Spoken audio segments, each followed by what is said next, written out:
I have a cautionary anecdote about the role age difference can sometimes play in relationships.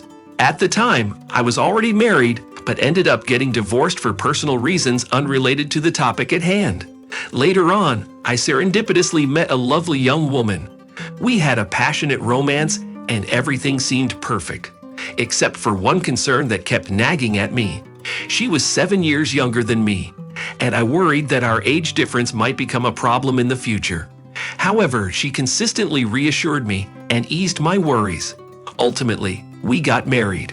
For the first 5 years of our marriage, everything was wonderful. I was content and continued to adore her just as much as when we first met. She always supported me, and I believe that was the key to a perfect relationship.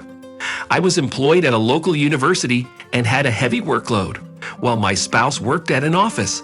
We had enough money for our needs, with no children or rented accommodations. Combining our salaries allowed us some occasional indulgences. However, as time went on, she began to disappear on weekends without any clear explanation. When I asked her about it, she simply smiled and assured me that everything was fine. One day, she decided to work part-time at a friend's nail salon. I didn't object since I knew the friend and was aware that it was indeed her salon. We even visited the salon ourselves occasionally. I remained calm and trusted her, until my worst fears started to materialize.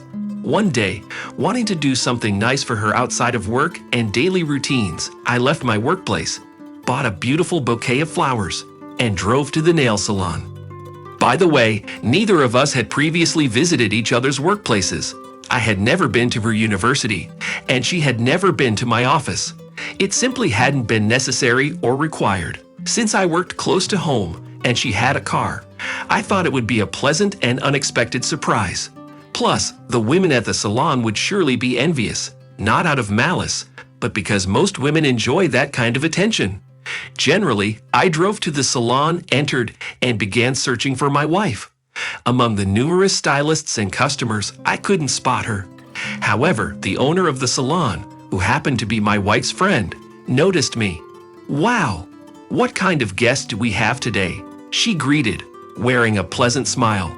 "Man, that's a rarity here." I felt a bit flustered, and my reaction might have seemed perplexing to her.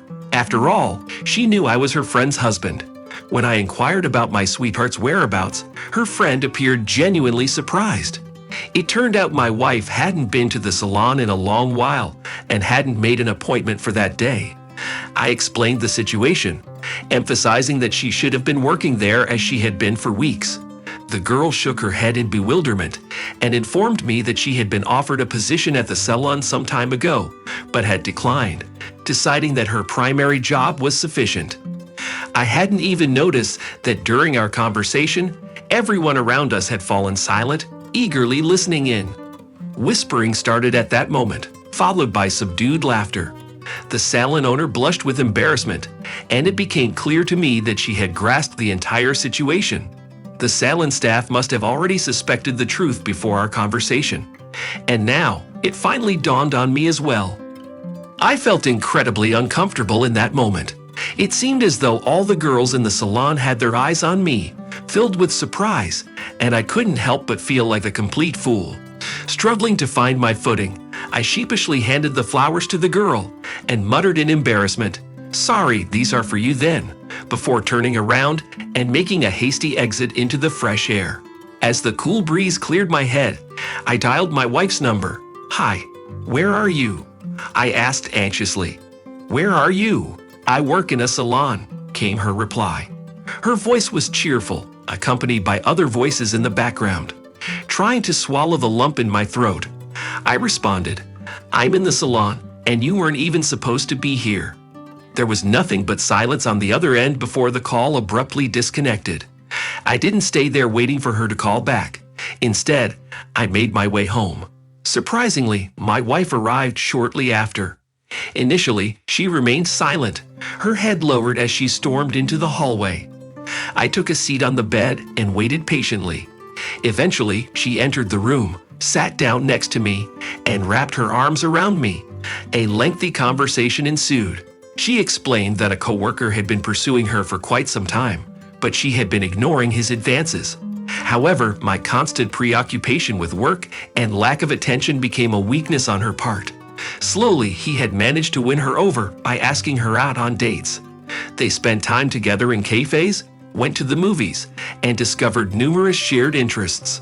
She confessed that she couldn't resist his charms and began a relationship with him. However, she assured me that it was all in the past now and that she would put an end to these meetings, as they meant nothing and were not serious. I listened attentively to her story, but remained silent. As a mature and wise man, I understood that such situations could occur again. She began to cry, begging me for forgiveness and pleading with me to forget about this incident. She started packing her things, announcing her intention to stay at her mother's house until I had made up my mind and called her. I didn't make that call. While I acknowledge that there may be exceptions to these kinds of relationships, I firmly believe that one should not be swayed solely by beauty, especially when there is such a significant age difference. After all, others will also be tempted by that beauty.